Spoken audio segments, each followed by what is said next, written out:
ये देखो फिर से शुरू हो गई। मैं तो परेशान हो गई हूँ इस लड़की से। क्या हुआ माँ, क्यों इतना गुस्सा कर रही हो? गुस्सा न करूं तो क्या करूं? हाँ, कब से आवाज लगा रही हूँ लेकिन इन मैडम को एक बार में सुनाई कहाँ देता है। ओहो माँ, आप ही देखो ना, मैंने कितना सुंदर डिजाइन बनाया, बस इसी में ध्यान लगा था मेरा, शायद इसीलिए आपकी आवाज सुनाई नहीं दी होगी। अच्छा बताओ क्या काम है, मैं ये बाद में पूरा कर लूंगी। कुछ काम नहीं, खाने की थाली कब से लगा कर रखी है, अब महारानी को फुर्सत मिल गई हो तो चलकर खा लो। अच्छा खाना खाना है, अब आप शुरू करो, मैं बस 2 मिनट में आऊं। हाँ हाँ पता है तेरे 2 मिनट। इतना कहकर हिना की माँ सुमित्रा गुस्से में वहां से चली गई और फिर खाने की मेज पर। अरे क्या हो गया, इतने गुस्से में क्यों हो भाग्यवान? अब आप ही समझा लीजिए अपनी लाडली को, मेरी तो एक नहीं सुनती। हाँ तो क्या हो गया, तुम पे ही तो गई है। आपको मजाक सूझ रहा है? यहाँ मेरा दिमाग खराब हो रहा है, सारा दिन बस मेहंदी के डिजाइन बनाती रहती है और कोई काम ही नहीं है इसे। इसका मतलब वो सच में तुम पर ही गई है। तुम्हें भी तो मेहंदी लगाने का बड़ा शौक था ना इस उम्र में। हाँ, पर मैं घर का सारा कामकाज निपटाने के बाद ये सब करती थी। अरे ये तो खाना पीना भी छोड़कर बैठी है। सुमित्रा अपने पति सुरेश से हिना की शिकायतें कर ही रही थी कि तभी हिना वहां आ गई। क्या बनाया माँ? खुशबू तो बड़ी अच्छी आ रही है। मिल गई तुझे फुर्सत? हाँ माँ, देखो ना मेरा आज का डिजाइन, पापा देखिए ना कैसा है। सच में डिजाइन तो वाकई बढ़िया बनाया है लाडो। ये लाडो बोल बोल कर आपने ही इसका दिमाग खराब करके रखा है। मेरी जान को कितना काम है पता है, ती जा रही है, मगर ये लड़की मेरी बिल्कुल मदद नहीं करती। ओहो, आज सिर्फ खरी खोटी ही सुनाओगी या कुछ खाना भी मिलेगा भाग्यवान? सुरेश की बात सुनकर सुमित्रा की हंसी निकल गई और उसे हंसता देख सभी लोग हंसने लगे। हिना अपने माता पिता की अकेली संतान थी। हिना को बचपन से ही मेहंदी के नए नए डिजाइन बनाने का बड़ा शौक था। वो कागज पर रोज कुछ न कुछ नया बनाने की कोशिश करती और फिर उसे अपने या अपनी माँ के हाथों पर लगाती। हिना के कॉलेज की पढ़ाई भी अब पूरी हो गई थी, तो अब उसके लिए रिश्ते आने भी शुरू हो गए थे। अरे सुमित्रा कहाँ हो, जल्दी आओ। क्या हुआ जी? जरा इस फोटो को तो देखो, कैसा है लड़का? दिखने में तो बहुत ही बढ़िया है। हाँ, वो कानपुर वाले फूफा जी है ना, उन्होंने बताया इस लड़के के बारे में। अपनी हिना के लिए कैसा रहेगा? लड़का काम क्या करता है और परिवार में कौन कौन है? फूफा जी बता रहे थे कि कानपुर में इनका अपना कारखाना है, वहां ये अपना दोने पत्तल और डिस्पोजल वगैरह बनाते हैं। ये अच्छा पैसा कमा लेता है, फूफा जी की रिश्तेदारी में है। हाँ, पर उससे पहले ये फोटो एक बार हिना को तो दिखा दो, उसे लड़का पसंद आ जाए तभी बात आगे बढ़ानी चाहिए ना। अरे हाँ, ये भी सही कह रही हो। लाडो, ओ लाडो, अरे कहाँ है बिटिया? सुरेश ने फौरन जाकर कमल की फोटो हिना को दिखाई तो हिना को भी कमल पसंद आ गया। उधर कमल को भी हिना पहली ही नजर में भाग गई और इस तरह से कुछ ही दिनों में कमल और हिना की शादी खूब धूमधाम से हो गई। शादी के बाद कमल और हिना अपनी गृहस्थी में बहुत खुश थे। फिर एक शाम। ये क्या लिख रही हो हिना? लिख नहीं रही हूँ, मेहंदी का डिजाइन बना रही हूँ। अच्छा, पर कागज पर क्यों? प्रैक्टिस तो रोज ही करनी होती है ना, तो इसीलिए कागज पर डिजाइन बनाती हूँ। अच्छा, अब जरा दिखाओ तो सही। अरे वाह, ये डिजाइन क्या सच में तुमने बनाया है? हाँ अच्छा है ना, अब मैंने और भी बनाकर रखे हैं, रुकिए मैं भी लेकर आती हूँ। हिना ने अपने बनाए सारे डिजाइन्स कमल को दिखाए जो कमल को बहुत पसंद आए और उसने हिना की खूब तारीफ की। सब कुछ अच्छा चल रहा था और ऐसे ही हंसी खुशी दिन बीत रहे थे। लेकिन फिर एक सुबह। हेलो, क्या हुआ राठी जी, इतनी सुबह सुबह फोन क्यों किया? सर आप जल्दी से आ जाइए, गजब हो गया, अपनी फैक्ट्री में आग लग गई है सर, सब कुछ जल गया सर, कुछ भी नहीं बचा सर, जल्दी आ जाइए आप। फोन पर अपने मैनेजर की बात सुनकर कमल के पैरों तले जमीन खिसक गई। फैक्ट्री पहुंचा तो देखा वाकई फैक्ट्री पूरी तरह से जल रही थी। तभी एक जलती हुई बड़ी सी लकड़ी कमल पर आ गिरी, जिसकी वजह से वो बुरी तरह झुलस गया। उसे फौरन अस्पताल पहुंचाया गया और यहाँ से सब कुछ बदल गया। फैक्ट्री के काम को बढ़ाने के लिए कमल ने हाल ही में कई सारी नई मशीनें लोन पर खरीदी थी। मशीनें तो नहीं बची, लेकिन लोन चुकाने के चक्कर में पहले कमल की गाड़ी बिकी और फिर घर। मजबूर होकर कमल और हिना अब किराए के मकान में रहने लगे थे। फिलहाल कमल की हालत ऐसी नहीं थी कि वो कोई और काम कर सके। ऐसे में हिना ने घर चलाने का जिम्मा उठाया और वो घर घर जाकर औरतों के हाथों पर मेहंदी लगाने लगी। हालांकि इस काम से उसे बहुत कम पैसे ही मिल पा रहे थे, लेकिन हिना फिर भी पूरी मेहनत कर रही थी। क्या से क्या हो गया ना हिना, मैं किसी काम का नहीं रहा, हम बर्बाद हो गए।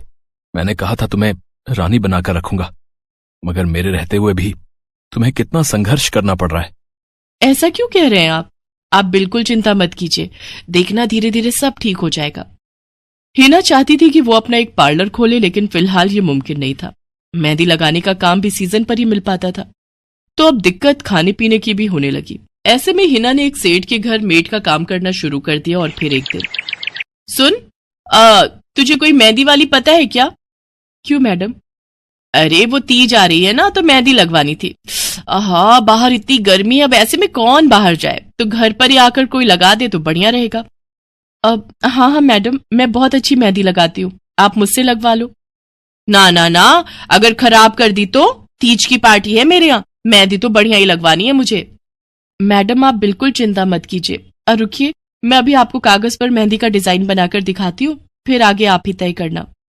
इतना कहकर हिना ने फौरन एक कागज लिया और कुछ ही देर में उस पर एक बहुत ही सुंदर मेहंदी का डिजाइन बना दिया। और फिर, अरे वाह, ये तो सच में बहुत सुंदर है, बिल्कुल नया और बहुत ही खूबसूरत डिजाइन है।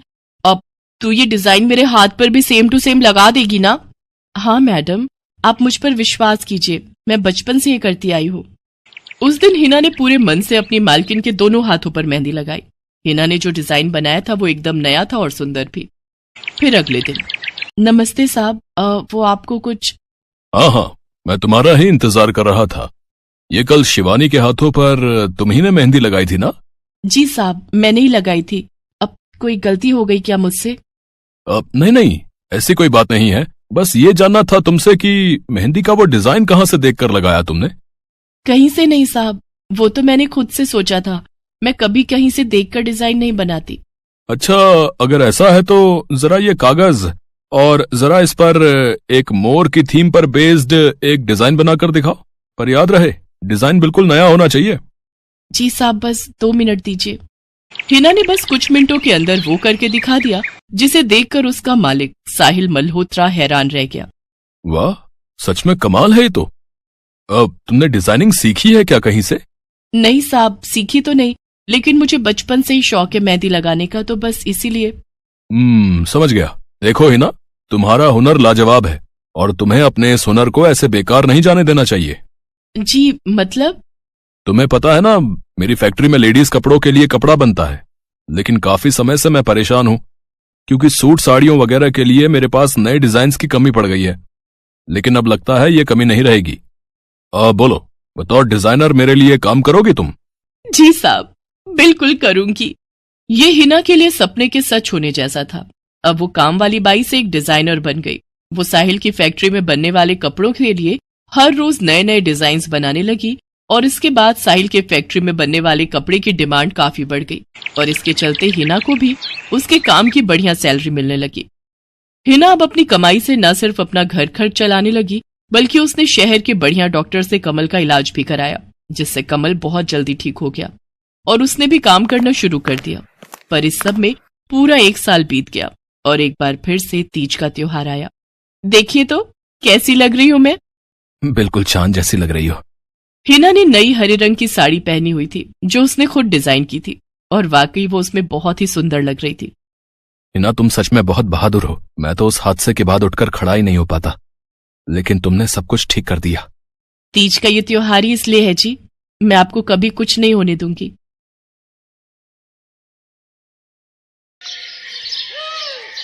मीरा, ओ मीरा, चल तो जल्दी से आटा गूंथ दे, मैं फटाफट रोटियां सेक दूंगी।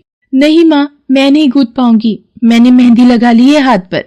क्या? सुबह सुबह तू फिर मेहंदी लगाकर बैठ गई? बड़ी मक्कार है सच में, काम में मदद ना करनी पड़े इसलिए जब देखो मेहंदी लगाकर बैठ जाती है। चल जल्दी से हाथ धोकर आ मेरे पास, मुझे काम पर जाने के लिए देर हो रही है। माँ बस आज कर लो ना, देखो ना मैंने कितनी मेहनत से कितना सुंदर डिजाइन बनाया है। लेकिन जैसे ही उसकी नजर मीरा के हाथों पर पड़ती है, उसका गुस्सा पल भर में गायब हो जाता है। वो मीरा से कहती है, अरे वाह मीरा, तूने तो बड़ी सुंदर मेहंदी लगाई है। हाँ माँ, वो शांति दीदी ने मुझे एक किताब दी थी कल, उसमें बड़े ही सुंदर सुंदर डिजाइन बने हैं, बस उसी में से देखकर लगाई है मैंने। सुंदर है ना? हाँ बहुत सुंदर है। अरे लेकिन मुझे तो ओफो, फिर लगा लिया ना तूने बातों में। पहले से ही देर हो रही है, ऊपर से तू भी मेहंदी लगाकर महारानी जैसे बैठ गई है। माँ, तुम इतना परेशान क्यों होती हो? 1-2 घंटे में जब मेरी मेहंदी सूख जाएगी तो मैं घर के सारे काम कर दूंगी। मीरा की बात मानकर कावेरी काम पर चली जाती है। वो एक बड़ी सोसाइटी के घरों में काम करती थी और इसी काम से कावेरी और मीरा का गुजारा चलता था। कावेरी के पति की कई साल पहले एक सड़क हादसे में मौत हो गई थी।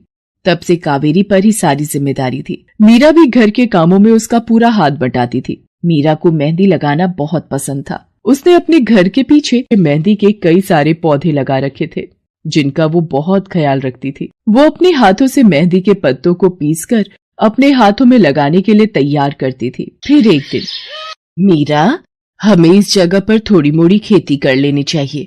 ये मेहंदी के पौधों से कुछ कमाई थोड़े ही हो रही है, खेती कर लेंगे तो कुछ पैसे ही बन जाएंगे। नहीं माँ, मेरे मेहंदी के पौधों को हाथ भी मत लगाना। बाजार से मेहंदी खरीदने के तो पैसे हैं नहीं हमारे पास, अब इन्हें तो रहने दो। ये कहते हुए मीरा की आंखों में आंसू थे। कावेरी उसके सिर पर हाथ रखते हुए कहती है, मीरा, मैं जानती हूँ तुझे मेहंदी लगाना बहुत अच्छा लगता है, लेकिन बेटा अपनी हालत तो तुझे पता ही है ना, मैं कितनी मुश्किल से। माँ, सब समझती हूँ मैं, जाओ कर लो जो करना है। इतना कहकर मीरा रोते हुए वहाँ से चली जाती है। कावेरी को उसके लिए बुरा लग रहा था। वो मीरा की मेहंदी के पौधों को कुछ नहीं करती। ऐसे ही कई दिन गुजर जाते हैं। ज्यादा काम करने की वजह से कावेरी की तबीयत खराब रहने लगी। वो बहुत जल्दी जल्दी बीमार पड़ने लगी। तो मीरा ने उससे कहा, माँ, तुम रहने दो, तुम्हें बुखार है, रात भर सोई नहीं हो, मैं चली जाती हूँ काम पर। नहीं मीरा, तू कैसे? ना, नहीं, मैं ठीक हूँ, मैं जाती हूँ।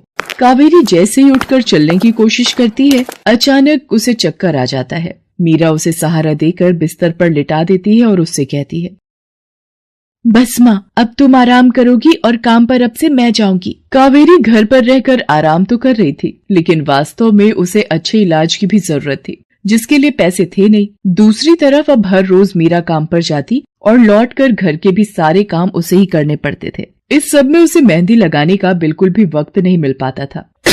मीरा, कितने दिन हो गए तूने मेहंदी नहीं लगाई? हाँ माँ, बस मन नहीं कर रहा। अच्छा, मेहंदी लगाने का तेरा मन नहीं? मैं सब जानती हूँ। मैंने बिस्तर पकड़ लिया है और मेरी फूल सी बच्ची पर सारे काम पड़ गए हैं। अब बस बहुत हो गया आराम। मीरा, जा, तू जाकर मेहंदी लगा ले, आज मैं जाऊंगी काम पर।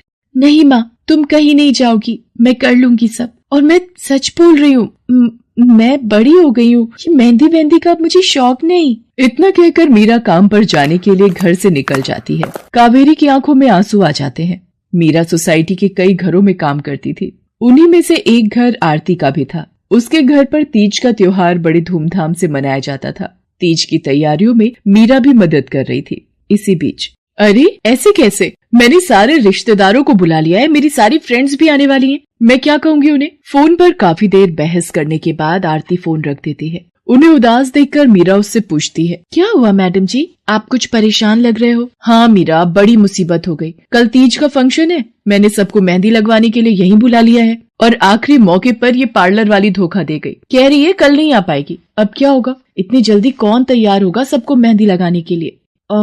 मैडम जी, वैसे मैं भी ठीक ठाक मेहंदी लगा लेती हूँ। अरे हाँ, कावेरी ने मुझे बताया तो था एक बार कि तुझे मेहंदी लगाने का बहुत शौक है। वैसे मुझे तो कोई परेशानी नहीं है, तू देख ले बेटा, बहुत सारे हाथ लगाने होंगे और मेहंदी बढ़िया लगनी चाहिए सबके। आप बिल्कुल चिंता मत करिए मैडम जी, मैं सब अच्छे से करूँगी। बहुत दिनों बाद मीरा के चेहरे पर खुशी थी। उसने घर पहुंचते ही मेहंदी के खूब सारे पत्ते तोड़कर पत्थर पर पीसना शुरू कर दिया। ये देखकर कावेरी ने मीरा से कहा, अरे मीरा, शाम हो गई है, अब मेहंदी मत लगा, मौसम भी ठंडा है बेटा। ये मेहंदी मैं अपने लिए नहीं पीस रही माँ, वो 5वें फ्लोर वाली मैडम जी है ना, कल उनके यहाँ लगानी है। अच्छा बेटा, पर ध्यान से बेटा, वो बड़े लोग हैं, कोई गलती ना हो जाए। माँ, तुम बिल्कुल चिंता मत करो, मेहंदी लगाने में मुझसे कभी कोई गलती हो ही नहीं सकती। मीरा खूब सारी मेहंदी तैयार करके अगले दिन आरती के घर पहुंच जाती है। वो अपनी मेहंदी को कोन में भरने लगती है कि तभी आरती की एक फ्रेंड आरती से, आरती, ये किसे बुला लिया तुमने? मैंने जिस पार्लर का नंबर दिया था तुम्हें, उससे बात नहीं हुई क्या? हुई तो थी, लेकिन उसने आखिरी वक्त पर मना कर दिया। तुम बिल्कुल चिंता मत करो, ये मीरा है, मेरी हाउसमेड है ना कावेरी, ये उसी की बेटी है, बहुत अच्छी मेहंदी लगाती है ये। ओफो आरती, तुम भी ना, पार्लर की बात अलग होती है, उन लोगों का मटेरियल ब्रांडेड होता है, मेहंदी के रचने की गारंटी मिलती है वहां से। और इसकी मेहंदी तो मुझे कुछ समझ नहीं आ रही, इस पर तो कोई लेबल तक नहीं है, अगर कुछ गलत रिएक्शन हो गया हाथों पर तो। आप बिल्कुल चिंता मत कीजिए मैडम जी, ये मेहंदी मैंने खुद पीस कर तैयार की है। मेरे पास बहुत सारे मेहंदी के पौधे हैं, इसमें कुछ भी ऐसा नहीं है जो आपके हाथों को नुकसान दे। ना भाई ना, सॉरी आरती, बट मैं अपने हाथों को लेकर कोई रिस्क नहीं ले सकती। तुम सब लगवाओ, मैं तो पार्लर जाकर ही लगवाऊंगी।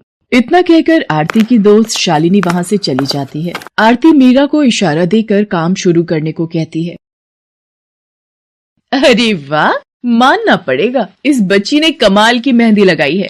मुझे तो नहीं लगता कि इस मेहंदी का वैसा रंग आएगा जैसा पार्लर वाली मेहंदी का आता है। अब बस भी करो शालिनी, मेहंदी कैसी रचेगी ये कल तक पता चली जाएगा ना। बच्ची है वो, उसे इस तरह डराओ तो मत।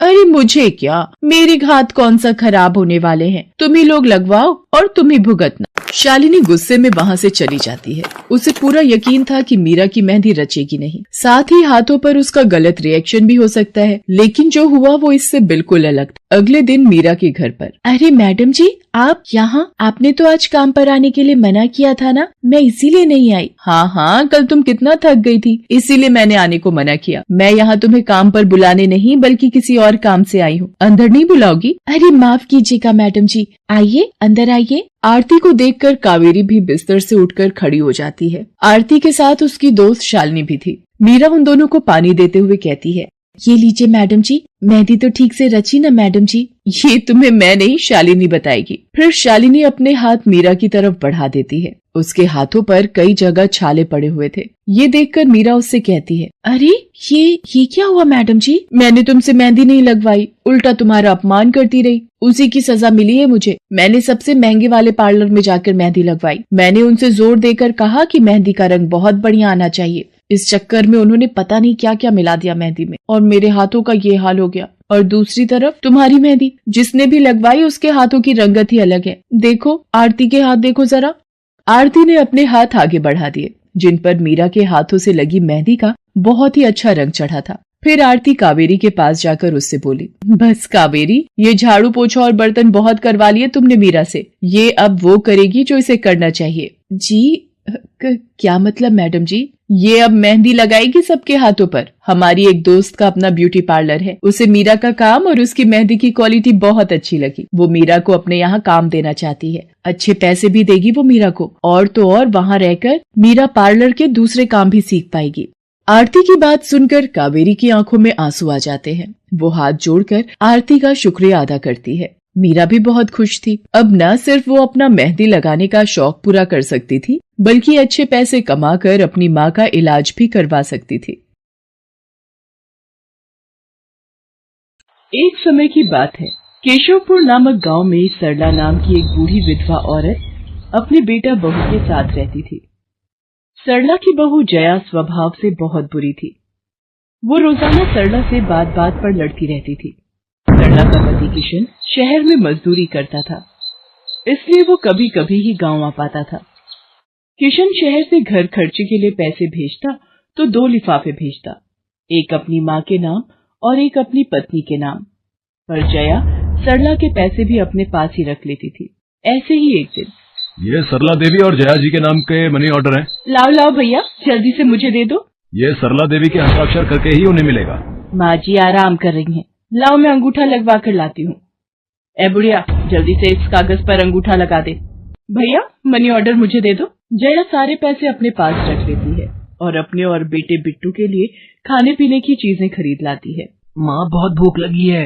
ये देख, मैं तेरे लिए कितने सारे पकवान लाई हूँ, पूड़ी, छोले, समोसे, कचौड़ी। चल हम दोनों मिलकर खाते हैं, मजा आ जाएगा। जया बहू, बहुत भूख लगी है, सुबह से कुछ भी नहीं खाया है। अगर थोड़ा सा कुछ खाने को मिल जाता तो। पता नहीं इस बुढ़िया को कितनी भूख लगती है, जब देखो हम माँ बेटे के खाने पर नजर लगाती रहती है। ये ले पकड़, आधी कचौड़ी दे रही हूँ, अब रात तक कुछ खाने को नहीं मिलेगा। और तुझे तो मैंने बोला था कि कपड़े धो देना, तेरे से अभी तक कपड़े नहीं धुले। ये कचौड़ी खाकर चुपचाप सारे कपड़े धो देना, नहीं तो मुझसे बुरा कोई नहीं होगा। बेचारी सरला कचौड़ी का एक टुकड़ा खाकर भला क्या पेट भरती। वो फिर से दोबारा काम पर लग जाती है। एक दिन किशन शहर से वापस आने वाला था। जया को पता था कि जब किशन सरला से पूछेगा कि वो उसे पैसे बराबर भेजता है तो उसे मिलते हैं या नहीं।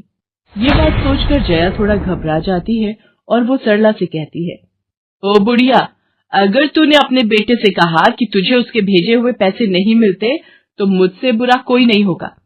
वो तो एक दिन रहकर चले जाएंगे, उसके बाद जो मैं तेरा हाल करूंगी ना, फिर तू देखती रह जाएगी। इसलिए अपने बेटे के सामने दुखड़े रोने की कोशिश मत करना। नहीं बहू, मैं किशन को कुछ नहीं कहूंगी। माँ, मैंने तुम्हें पैसे भेजे थे, वो तुम्हें मिल गए थे ना? अरे आप बिना कैसी बातें करते हो? माँ जी को मैं बराबर से पैसे देती रहती हूँ। माँ जी, ये लो गरम गरम पनीर के पकौड़े, आप भी खाओ। किशन 2 दिन रहकर शहर वापस चला जाता है। जया फिर से अपने रूप में आ जाती है। दिन भर सरला काम करके एक दिन चक्की से आटा पिसवा कर लौट रही थी कि अचानक उसे चक्कर आ जाते हैं। रिक्शा में जाती एक लड़की देख लेती है। भैया, इन्हें उठाने में मेरी मदद करो, बेचारी पता नहीं कौन है। सुमन, ये तेरे साथ कौन है? ये रास्ते में बेहोश हो गई थी, मैं इन्हें घर ले आई, लगता है इन्हें होश आ गया है। अब कैसा लग रहा है आपको? मैं ठीक हूँ बेटी, तुम्हारा बहुत बहुत शुक्रिया बेटी। माँ जी, आप इतनी भारी आटे की बोरी अकेले ही उठा कर ले जा रही थी, आपके बच्चे या कोई? सरला की आंखों में आंसू आ जाते हैं, वो रो पड़ती है। माँ जी, कोई परेशानी है तो आप हमसे कह सकते हो, मुझे लग रहा है आप बहुत परेशानी में हो। क्या करूं बेटी, मैं इस जीवन से हार गई हूँ। सरला के दुख का घड़ा फूट जाता है और वो सारा दुख सुमन और बाकी लड़कियों को बताती है। अब इस संसार में जीने की कोई इच्छा नहीं है मेरी। माँ जी, ऐसा मत सोचिए, आप जीवन से यूं निराश मत होइए। अब आप अपनी बहू के पास वापस मत जाना, आप यहाँ हमारे साथ रहो। बेटी, तुम बहुत अच्छी हो, भगवान तुम्हारा भला करे। तुम लोग यहाँ गांव में रहती हो क्या? जी माँ जी, हम मेहंदी वाली हैं। हम लोग मेहंदी लगाने का काम करती हैं और आसपास के गांव और शहरों में मेहंदी लगाने जाती हैं। क्या मैं भी ये काम सीख सकती हूँ? क्यों नहीं, बिल्कुल, और ये तो बहुत अच्छी बात है। हमारे ग्रुप में आप भी जुड़ जाओगे, मैं आपको मेहंदी लगाना सिखाऊंगी। सरला अब उन लड़कियों के साथ ही रहने लगी और कुछ ही समय में वो बहुत अच्छी मेहंदी लगाना सीख गई। इधर जया सरला के कुछ दिन तक वापस न आने से घबरा जाती है। ये बुढ़िया इतने दिनों से कहाँ गायब है, मुझे तो कोई खोज खबर नहीं है। बिट्टू के बापू ने हम सबको अचानक शहर बुलाया है, वहां जाकर अब यही बोलना पड़ेगा कि बुढ़िया की तबीयत खराब थी इसलिए नहीं ला सकी। जया बिट्टू को लेकर किशन के पास शहर पहुंचती है। क्या हुआ जया, माँ तुम्हारे साथ नहीं आई? वो माँ जी की तबीयत कुछ ठीक नहीं थी, इसलिए मैंने उन्हें बोला कि वो गांव में ही रहें। बेकार में सफर करती तो उनकी तबीयत और खराब हो जाती। पर तुमने मुझे अचानक क्यों शहर क्यों बुला लिया? अरे वो हमारे सेठ जी की लड़की की शादी है, इसलिए उन्होंने बोला कि कोई ऊपर के कामों के लिए मिल जाए। मैंने सोचा तुम्हें बुला लेता हूँ, और माँ भी थोड़े दिन के लिए मेरे पास रह लेगी। चलो कोई नहीं, मैं तुम्हें मालकिन से मिलवा देता हूँ। देखो किशन, शाम को मेहंदी का समारोह है तो काम अच्छे से निपटाने हैं। जितने भी मेहमान आएंगे उनके स्वागत में कोई कमी ना होने पाए। आप चिंता मत करो मालकिन, सब हो जाएगा। ये मेरी पत्नी है, मैंने इसे गांव से बुला लिया है, ये सब संभाल लेगी। जया मेहंदी समारोह की तैयारियों में काम करवाने लगती है। सब मेहमान आने लगते हैं। रिचा, मेहंदी वाली अभी तक नहीं आई, कितने बजे का टाइम दिया था? मम्मी, मेरी उनसे बात हो गई है, बस कुछ ही देर में आती होंगी। लो वो आ गई। माँ जी, ये यहाँ कैसे? मेहंदी वाली लड़कियों के साथ? माँ यहाँ? जया, तुम तो कह रही थी कि माँ बीमार है और गांव में है, पर माँ मेहंदी वाली लड़कियों के साथ क्या कर रही है? मुझे कुछ समझ नहीं आ रहा। मैं माँ के पास जा रहा हूँ। माँ, तुम यहाँ इन सबके साथ? किशन बेटा, आप मेरे साथ इधर आइए, मैं आपको सब बताती हूँ। ये लड़की इनको सब कुछ बता देगी। शायद आप नहीं जानते हैं, आपकी पत्नी ने आपकी माँ पर बहुत जुल्म किए हैं, इसीलिए ये बेचारी अपना घर छोड़कर हमारे साथ रहने को मजबूर थी। सुमन किशन को सारी सच्चाई बताती है। सरला की आंखों में आंसू आ जाते। किशन सबके साथ जब घर आ जाता है। जया, तुम्हें शर्म आनी चाहिए, तुमने मेरी माँ के साथ इतना बुरा व्यवहार किया। तुम्हारी वजह से मेरी माँ दर दर भटक रही है। अब तुम मेरे साथ एक पल भी नहीं रहोगी। बिट्टू को मैं पाल लूंगा। अभी के अभी अपने मायके निकल जाओ। ऐसा मत कहो, मैं आप लोगों के बिना कैसे रहूंगी। मुझे माफ कर दो, मुझे माफ कर दो, मेरे से गलती हो गई। माँ जी, मुझे माफ कर दो। किशन बेटा, मैं किसी से भी नाराज नहीं हूँ। जया बहू को माफ कर दे। गलती इंसान से ही होती है बेटा। मैंने जया बहू को माफ कर दिया। किशन जी, आप चिंता मत कीजिए, आपकी माँ जी अब हमारे साथ ही काम करेंगी। उस दिन के बाद जया ने अपना व्यवहार बदल लिया। सरला ने मेहंदी लगाना नहीं छोड़ा। वो अपनी मेहंदी लगाने के काम को करती रही। जया को अपनी गलती का एहसास हो गया था। अब वो भी सरला की बहुत देखभाल करती थी। संध्या की बुआ, जो कि दिल्ली में रहती थी, वो उसके लिए एक अच्छे घर का रिश्ता लेकर आई थी। देखो भैया, मेरी इतनी जान पहचान तो नहीं है लड़के वालों से, पर इतना जानती हूँ, अड़ोस पड़ोस में कहीं पूछोगे तो लोग अच्छा घर ही बताएंगे। ठीक है सुमन, अगर तुम कहती हो तो लड़के वालों को एक बार बुला लेते हैं। अब संध्या भी लड़के को देख लेगी। संध्या की बुआ लड़के वालों से अपने तरीके से बात कर लेती है और कुछ दिनों बाद संध्या की शादी विपुल नाम के लड़के से हो जाती है। पता नहीं इस काम वाली को छुट्टी लेकर गांव अभी जाना था। उसे पता था शादी वाला घर है, नई नवेली दुल्हन आएगी तो घर में 100 काम होंगे, फिर भी बिना बताए गांव निकल गई। अब मैं दूसरी काम वाली इतनी जल्दी कहाँ से ढूंढूंगी। राजेश्वरी, एक प्याली चाय दे दो तो बड़ी मेहरबानी होगी। सुबह से एक प्याली चाय भी नहीं मिली है। तुम्हें तो जब देखो चाय पीने की पड़ी रहती है। पता भी है एक बर्तन नहीं है धुला हुआ जिसमें तुम्हारी चाय बना दूं। ढेरों बर्तन रसोई में पड़े हैं झूठे। माँ, मैं कॉलेज जा रही हूँ, तुम मुझे ये मत कहना कि मैं छुट्टी कर लूं और तुम्हारे साथ घर का काम करवाऊं। मेरा आज बहुत बड़ा प्रोजेक्ट सबमिट होना है, इसलिए मैं तो कोई काम नहीं कर सकती। ये लो, अब इसे भी अभी कॉलेज जाना था। अब मैं क्या करूं, कुछ समझ नहीं आ रहा। संध्या की सास राजेश्वरी अभी काम वाली को लेकर परेशान हो ही रही थी। तभी संध्या राजेश्वरी की सारी बातें सुन लेती है और रसोई में जाकर बर्तन धोने लगती है।